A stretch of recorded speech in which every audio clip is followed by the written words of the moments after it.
Hello friends, welcome to my YouTube channel फटाफट general education.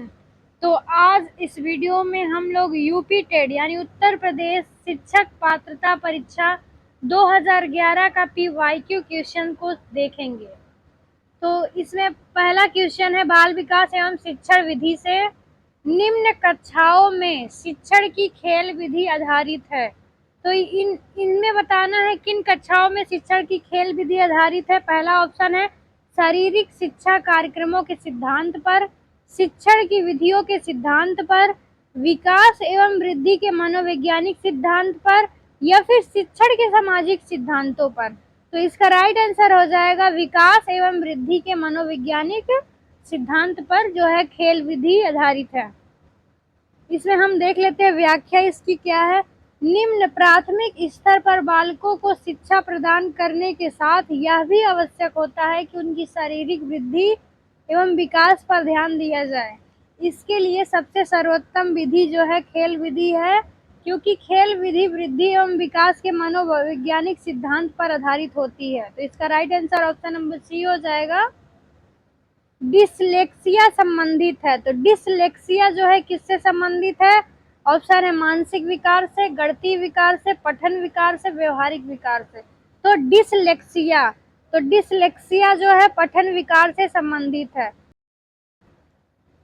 Dyslexia एक पठन संबंधी विकार होता है जिसमें बालकों को अक्षरों को पहचानने में कठिनाई होती है तथा उनका अधिगम यानी सीखने की प्रक्रिया जो है बाधित होती है। इस विकार को दूर करने के लिए शिक्षक को मौखिक कार्य एवं पर्याप्त अभ्यास पर बल देना चाहिए। तो डिसलेक्सिया जो है बच्चा डी और बी में फर्क नहीं कर पाता है, वो बी को डी पढ़ता है, डी को बी पढ़ता है। अगला क्वेश्चन है, विशेष रूप से जरूरतमंद बच्चों की शिक्षा का प्रबंध होना चाहिए। तो विशेष रूप से जरूरतमंद बच्चों की शिक्षा का प्रबंध कैसे होना चाहिए? ऑप्शन है दूसरे सामान्य बच्चों के साथ, विशेष विद्यालयों में विशेष बच्चों के विकसित विधियों द्वारा, विशेष विद्यालयों में विशेष शिक्षकों द्वारा। ऐसा नहीं करना है, तो दूसरे सामान्य बालकों के साथ उनकी शिक्षा जो है जरूरतमंद बच्चों की शिक्षा का प्रबंध होना चाहिए। इसका देख लेते हैं व्याख्या क्या है। विशेष रूप से जरूरतमंद बच्चों को सामान्य बच्चों के साथ ही शिक्षा देने का प्रबंध करना चाहिए ताकि उनकी आवश्यकता या जरूरतों की पूर्ति के साथ साथ वे सामान्य बच्चों के क्रियाकलापों से भी प्रभावित होते रहे, ताकि भविष्य में समान वातावरण के साथ अपने आप को समायोजित यानी वातावरण के अनुसार ढाल ले खुद को। अधिगम के प्रक्रम में अभिप्रेरण क्या काम करता है? तो सीखने के प्रक्रिया में जो अभिप्रेरण है किस प्रकार की क्या काम करता है ये बताना है। ऑप्शन है पहला, सीखने वालों की स्मृति को तेज बनाता है, यानी सीखने वाले की जो यानी सोचने समझने की शक्ति यानी स्मृति जो है उसको तेज बनाता है। ऑप्शन दूसरा है पुराने अधिगम से नए अधिगम को विभेदित करता है। तीसरा ऑप्शन है एक दिशी रूप में सोचने से सीखने वाले को प्रस्तुत करता है। चौथा ऑप्शन है नए सीखने वालों में अधिगम के लिए रुचि का सृजन करता है। तो इसका जो अभिप्रेरण हो जाएगा, नए सीखने वालों के लिए अधिगम के लिए जो रुचि है उनको सृजन, यानी सृजन मतलब होता है कुछ अपने से नया उत्पन्न करना, तो अपने से बनाना, तो उनके रुचि में जो है सृजन करता है। यही इसका राइट आंसर हो जाएगा। अगला जो व्याख्या है, अधिगम प्रक्रम में अभिप्रेरणा का महत्वपूर्ण स्थान है। अभिप्रेरणा के माध्यम से सीखने वालों में अधिगम के प्रति रुचि उत्पन्न किया जा सकता है जो अधिगम को प्रभावी बनाता है। अधिगम के प्रक्रम में रोचकता को बढ़ाने के लिए अभिप्रेरणा का प्रयोग करना चाहिए ताकि बच्चों में अधिगम के प्रति रुचि एवं उत्सुकता बढ़ती रहे, यानी सीखने के प्रति जो है उनकी रुचि और उत्सुकता बढ़ती रहे। कक्षा 5 के न्यून दृष्टि वाले बच्चे को क्या होना चाहिए? निम्न स्तर के कार्य के लिए माफ करना उचित है, उसके दैनिक कार्यों में उसके माता पिता तथा मित्रों की सहायता करनी चाहिए, कक्षा में सामान्य रूप से बर्ताव करना चाहिए एवं आईडीओ सीडी के जरिए सहायता प्रदान करनी चाहिए। अगला ऑप्शन है कक्षा में विशेष बर्ताव करना चाहिए। तो जो न्यून दृष्टि यानी कम देखने वाले बच्चों के लिए हमें क्या करना चाहिए, कक्षा में सामान्य रूप से बर्ताव करना चाहिए और आईडियो सीडी के जरिए सहायता प्रदान करनी चाहिए। श्याम पट्ट को शिक्षण सामग्री के किस समूह के अंतर्गत किया जा सकता है? तो श्याम पट्ट जो हमारा किस शिक्षण सामग्री के अंतर्गत आता है? श्रव्य साधन, दृश्य श्रव्य साधन या फिर दृश्य साधन, इनमें से कोई नहीं। तो इसका राइट आंसर हो जाएगा दृश्य साधन, क्योंकि हमारा जो श्याम पट्ट है सिर्फ देखा जा सकता है उस पे।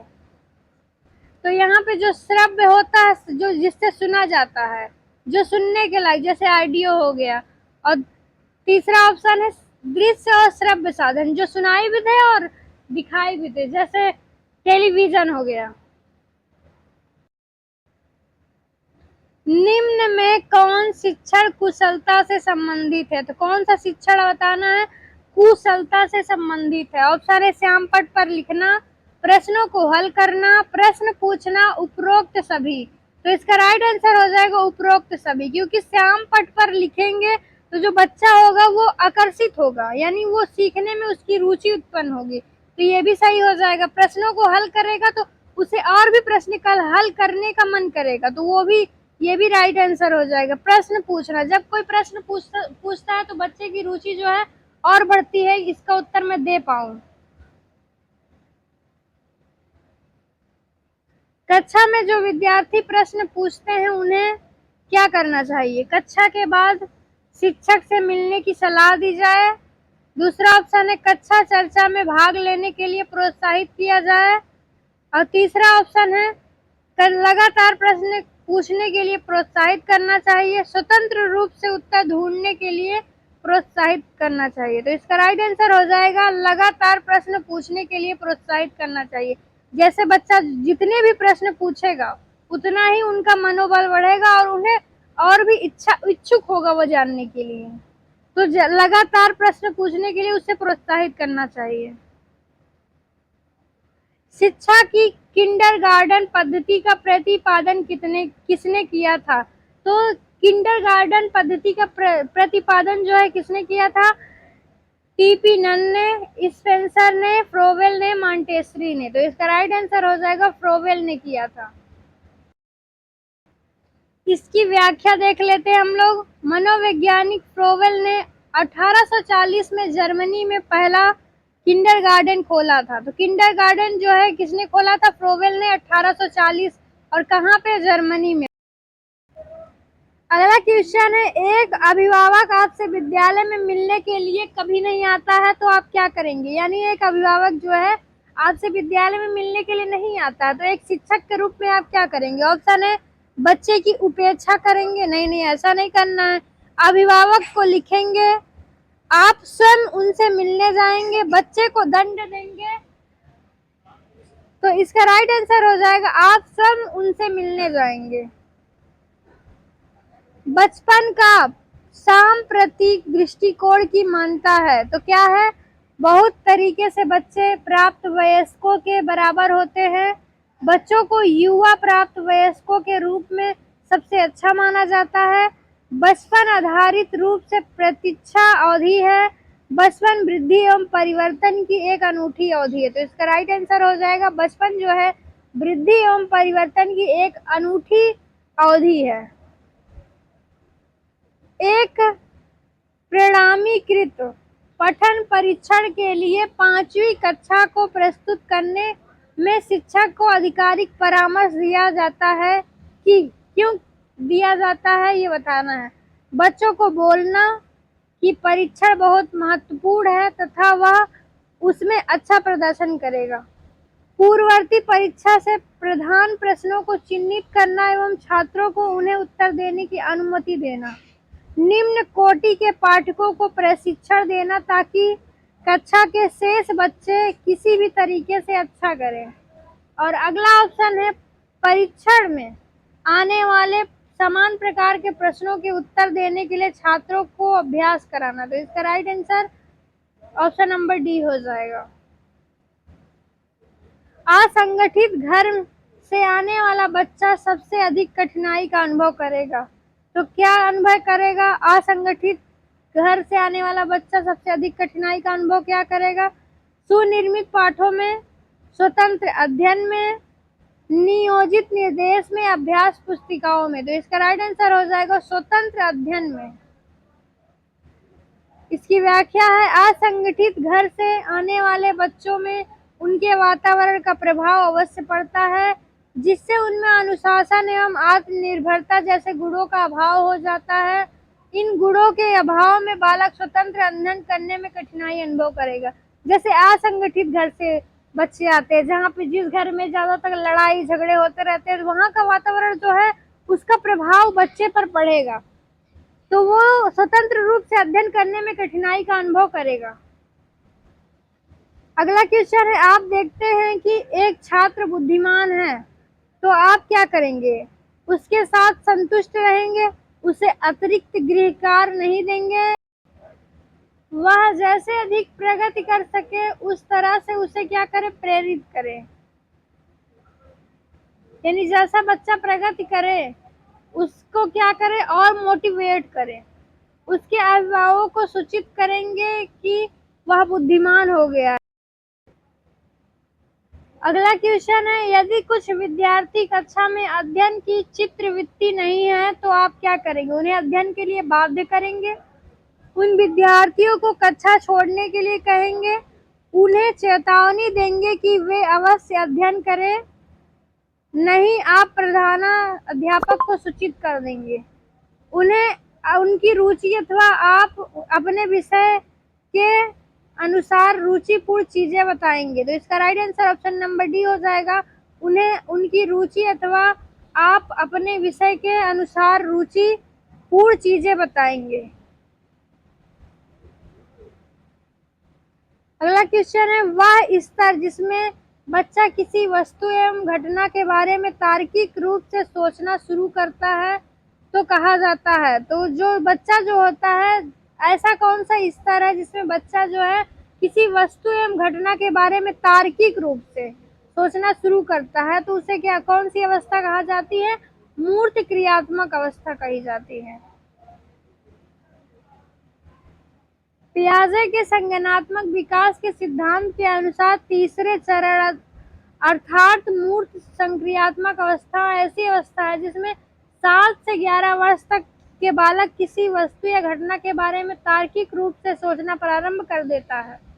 इस अवस्था में बालकों में चिंतन, तर्क वितर्क, एकाग्रचित्त आदि गुणों का विकास होता है। बच्चों के बौद्धिक विकास के 4 सुस्पष्ट स्तरों को पहचाना गया था। किसके द्वारा? पियाजे के द्वारा। इन्होंने कहा था बच्चे जो है 4 स्तरों से गुजरते हैं। पहली अवस्था है संवेदी गामक अवस्था, जो उसमें 0 से 2 वर्ष का बालक होता है, तो वो संवेदी गामक अवस्था में होता है। दूसरा है पूर्व संक्रियात्मक अवस्था, जो है 2 से 7 वर्ष की अवस्था होती है। तीसरा है मूर्त संक्रियात्मक अवस्था,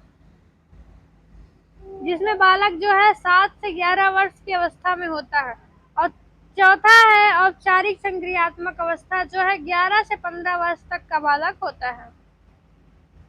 अल्पवयस्क बच्चों के अधिगम में अभिभावक की क्या भूमिका होनी चाहिए? तो क्या भूमिका होनी चाहिए? निषेधात्मक, संवेदात्मक, उदासीन, अग्रसक्रिय। तो इसका राइट आंसर है अग्रसक्रिय होनी चाहिए।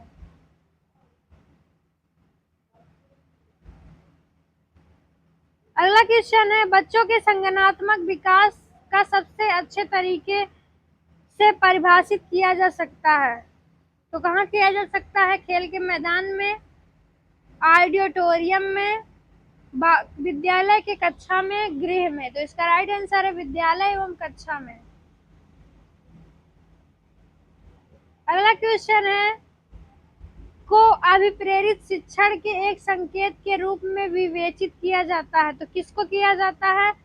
कक्षा में अधिकतम उपस्थिति को, शिक्षक द्वारा दिया गया उपचारात्मक कार्य को, विद्यार्थियों द्वारा प्रश्न पूछने को, कक्षा में पूर्ण निरस्ता को। तो इसका राइट आंसर विद्यार्थियों द्वारा प्रश्न पूछने को। अगला क्वेश्चन है, कक्षा में विद्यार्थियों की रुचि बनाए रखने के लिए एक शिक्षक को उचित है, तो क्या उचित होना चाहिए? श्याम पट्ट का प्रयोग करना चाहिए, चर्चा करनी चाहिए, कहानी कहना चाहिए, प्रश्न पूछना चाहिए। तो रुचि बनाए रखने के लिए विद्यार्थियों में सीखने के प्रति, तो उन्हें शिक्षक को क्या करना चाहिए? प्रश्न पूछना चाहिए। कक्षा में छात्रों की रुचि एवं उत्सुकता को बनाए रखने के लिए आवश्यक है कि शिक्षक छात्र से पूर्व ज्ञान से संबंधित प्रश्नों को पूछे, जिसे समानता प्रस्तावना के प्रश्न कहते हैं। इसके लिए शिक्षक में प्रश्न कौशल का होना अनिवार्य होना चाहिए।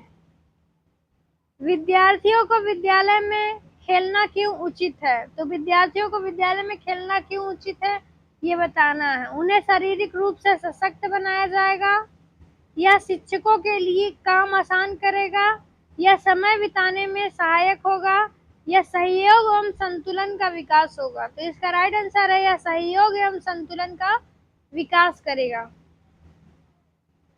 अगला क्वेश्चन है, परिवार एक साधन है, तो परिवार एक कैसा साधन है? अनौपचारिक शिक्षा का, औपचारिक शिक्षा का, गैर औपचारिक शिक्षा का, दूरस्थ शिक्षा का। तो जो परिवार हो जाएगा वो अनौपचारिक शिक्षा है।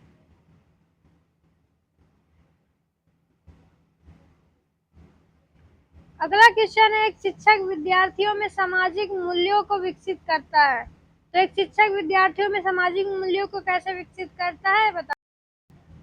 ऑप्शन है महान व्यक्तियों के बारे में बोलकर, दूसरा ऑप्शन है अनुशासन की अनुभूति को विकसित कर, आदर्श रूप से बर्ताव कर, और चौथा ऑप्शन है उन्हें अच्छी कहानियां सुनाकर। तो इसका राइट आंसर हो जाएगा उनमें बच्चों में क्या है? आदर्श रूप से बर्ताव करके। अगला क्वेश्चन है, एक शिक्षक के लिए सबसे महत्वपूर्ण क्या है? तो एक शिक्षक के लिए सबसे महत्वपूर्ण क्या है? कक्षा में अनुशासन बनाए रखना, कक्षा में समयानुवर्ती होना, विद्यार्थियों की कठिनाइयों को दूर करना, एक सुवक्ता होना। तो इसका राइट आंसर है विद्यार्थियों की कठिनाइयों को दूर करना एक अच्छे शिक्षक की महत्वपूर्ण भूमिका है। आप एक अति सक्रिय बालक को कैसे सही दिशा पर लाएंगे? तो एक जो है अति सक्रिय बालक को कैसे हम सही दिशा पर लाएंगे? ऑप्शन है उन्हें पहली पंक्ति में बिठाएंगे तथा उस पर कड़ी नजर रखेंगे, उसे कक्षा में कोने में बैठाने की जगह निर्धारित करेंगे। अगला ऑप्शन है उसे श्याम पट्ट आदि साफ करने के काम देंगे, उपरोक्त में से कोई नहीं। तो जो अति सक्रिय बच्चा है तो उसे हम श्याम पट्ट आदि साफ करने के काम देंगे। यदि कक्षा में कोई अति सक्रिय बालक है तो अध्यापक को उसे श्याम पट्ट आदि साफ करने का काम देना चाहिए, ताकि वह कक्षा कार्यों में व्यस्त रहे और शिक्षण अधिगम की प्रक्रिया को बाधित न करे। पृथक पृथक समजातीय समूहों के व्यक्तियों के बच्चों की अभिवृत्ति साधारणता आधारित होती है किन पर? उनके अभिभावकों की चित्रवृत्ति पर, उनमें समकक्षियों की अभिवृत्ति पर, दूरदर्शन के प्रभाव। आपको अपनी कक्षा में दो मंदबुद्धि बच्चों को बैठाने के लिए बोला जाए तो आप क्या करेंगे? आप अपने विद्यार्थियों के रूप में ग्रहण करने से इनकार कर देंगे। प्रधानाध्यापक को उन्हें किसी और कक्षा में जो कि मंद बुद्धि वाले बालकों के लिए विशेष रूप से चिन्हित करेंगे और उन्हें बैठाने के लिए बोलेंगे। ऐसे विद्यार्थियों को सीखने की तकनीकी सिखाएंगे या फिर इनमें से कोई नहीं? तो इसका राइट आंसर हो जाएगा ऐसे विद्यार्थियों को सीखने की तकनीकी सिखाएंगे।